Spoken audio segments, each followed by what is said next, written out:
Boa tarde, meus amigos. Hoje, neste sábado, um pouco a fugir para o chuvoso, vamos falar de cristianismo. E então vou começar a ler o texto que tenho aqui simplístico sobre o cristianismo. Esta será uma primeira parte e depois, numa segunda parte, falarei de cristianismo novamente, num texto mais elaborado e que não é da minha autoria, mas que, portanto, poderá permitir ao público conhecer esta religião. Então, aqui vai. O termo cristianismo significa, de um modo geral, a religião fundada por Jesus Cristo ou o conjunto de religiões que nele filiam a sua origem. É também uma das religiões do livro. Aqui entende-se por livro a Bíblia, não é verdade? Apresenta-se como a mensagem direta de Deus ao homem enquanto indivíduo e comunidade, comunicação salvadora que Deus faz de si mesmo ao homem pecador. Começou como um movimento dentro do judaísmo, num período em que os judeus estavam desde há muito sob influência e dominação estrangeira. Por este motivo, encontraram na sua cultura e religião o caminho e a preservação da sua comunidade. Para os judeus, o governo de Deus seria estabelecido pelo príncipe anunciado, o Messias. Este príncipe pertenceria à casa de Davi, rei de Israel, no século X a.C. Os judeus estavam divididos em diversos grupos. Os saduceus, que apenas aceitavam como lei os 5 livros de Moisés, Pentateuco; os fariseus, que aceitavam, para além do Pentateuco, outros livros bíblicos e doutrinas recentes no judaísmo, como a ressurreição e a existência de anjos. E os zelotas, que formavam um grupo revolucionário que procurava lutar pela independência em relação a Roma. A principal fonte de conhecimento que temos acerca de Jesus de Nazaré são os 4 evangelhos canónicos. Estes não são relatórios, mas foram escritos para servir necessidades religiosas. A falta de precisão cronológica dos evangelhos está bem patente na discrepância entre eles acerca da data de nascimento de Jesus ou até da própria crucificação. Jesus pregou a iminência da chegada do reino de Deus. Era reconhecido pelos discípulos como sendo o Messias anunciado pelos profetas. Os nomes de profeta e rabi foram-lhe aplicados também. Apesar de os seus ensinamentos terem sido críticos para com a ordem estabelecida, rejeitavam a revolução. A violência não era compatível com o reino de Deus. Ao princípio, a mensagem de Jesus Cristo foi difundida pelos 12 apóstolos por eles escolhidos para a sua difusão.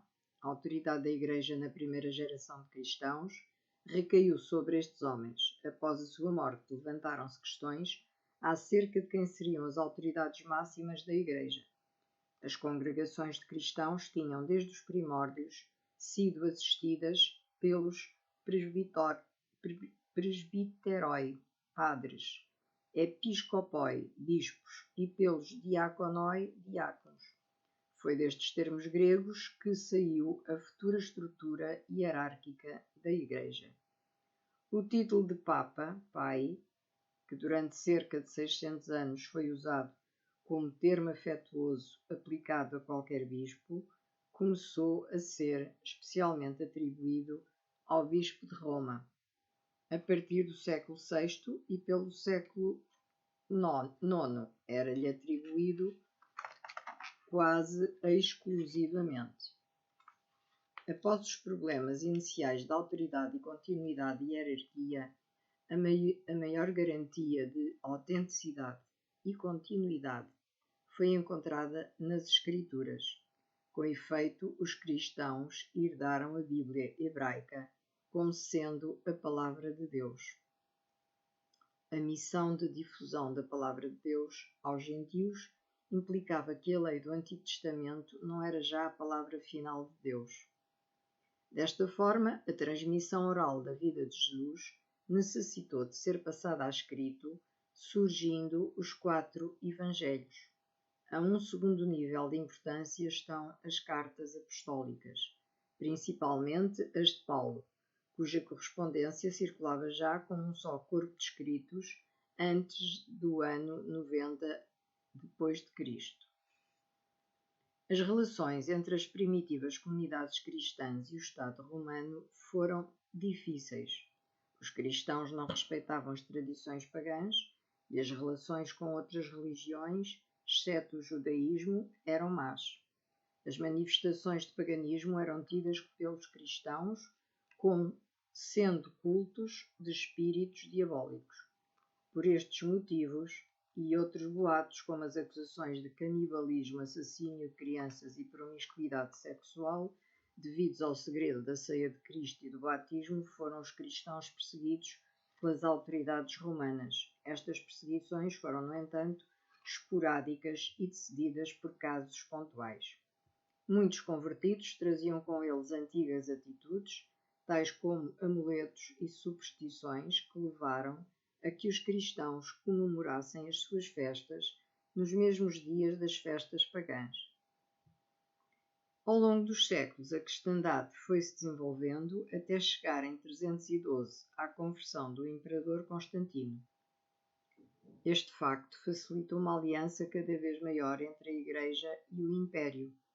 A divisão do Império Romano em Ocidental e Oriental e sua posterior queda, as várias escolas teológicas das principais cidades e o uso do latim e do grego foram alguns dos motivos que levaram a que diversas controvérsias fossem surgindo ao longo dos séculos, o que culminou no Grande Cisma do Ocidente de 1054. O cisma foi desencadeado pela decisão do Papa de impor costumes latinos aos gregos do sul da Península Itálica. Como represália, foram encerradas em Constantinopla várias igrejas latinas pelo patriarca da cidade. O cardeal enviado pelo Papa para protestar foi friamente recebido em Constantinopla, tendo deixado uma bula de excomunhão. Esta bula condenava o patriarca de Constantinopla, a doutrina grega do Espírito Santo, o casamento dos padres gregos e o uso de pão levedado na Eucaristia. As principais diferenças entre as igrejas ocidentais e orientais ficaram a dever-se ao aumento de prestígio e poder do bispo de Roma devido à expansão e consolidação da cristandade no Ocidente. A cristandade bizantina, cada vez mais isolada do Ocidente pela diferença de língua, cultura e política, seguiu o seu próprio caminho. As igrejas orientais foram-se desenvolvendo sempre o princípio de autonomia administrativa, tornando-se as igrejas nacionais que são nos nossos dias. Durante a chamada Idade Média desenvolveu-se o pensamento escolástico, cujo máximo expoente foi, sem dúvida, São Tomás de Aquino. A teologia escolástica representou um esforço de harmonização das doutrinações dos grandes padres da Igreja com as aquisições intelectuais da Antiguidade Clássica. As teologias dos padres da Igreja tinham sido desenvolvidas sob influência da escola platónica. A redescoberta de Aristóteles foi o grande auxílio dos escolásticos. Graças à filosofia aristotélica, foi possível combinar a fidelidade às escrituras e às tradições com a atitude crítica e o pensamento positivo. No século XVI, devido às profundas mudanças sociais, económicas e políticas que se desencadearam na Europa, surgiu o movimento de reforma ou protestantismo, desencadeado por membros da própria Igreja, Martinho Lutero e Calvino. Historicamente, o termo surgiu quando príncipes e cidades na Dieta de Spira, em 1592, protestaram contra as severas sanções que tinham sido impostas à nova doutrina. Desde esta altura, os seus adversários passaram a chamar protestantes aos seguidores da Reforma. A doutrina de Martinho Lutero não reconhece a autoridade papal por considerar que a única autoridade religiosa é a Escritura interpretada por cada um. As igrejas protestantes podem dividir-se em luteranas, anglicanas, ambas moderadas e próximas do ecumenismo, presbiterianas ligadas ao calvinismo e mais radicais na separação da ortodoxia católica, e inúmeras seitas que se desenvolveram essencialmente na América do Norte e do Sul. Os católicos representam o maior número mundial de cristãos, isolados são mais de metade da cristandade. Em Portugal, a população é maioritariamente católica. Sob a autoridade central do Papado, a Igreja Católica divide-se em dioceses, onde os bispos atuam em nome e por autoridade do Papa, mas com alguma autonomia administrativa, cujo princípio de colegialidade, articulado pelo Concílio de Vaticano II, aumentou. A doutrina da Igreja Católica é idêntica à da maioria das igrejas ortodoxas. Consiste na Bíblia, na herança dogmática da Igreja primitiva, nos decretos dos primeiros concílios ecuménicos e no trabalho teológico dos padres, doutores da Igreja.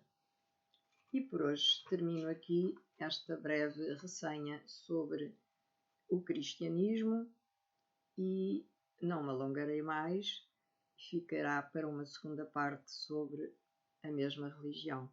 Bom dia a todos e um bom fim de semana.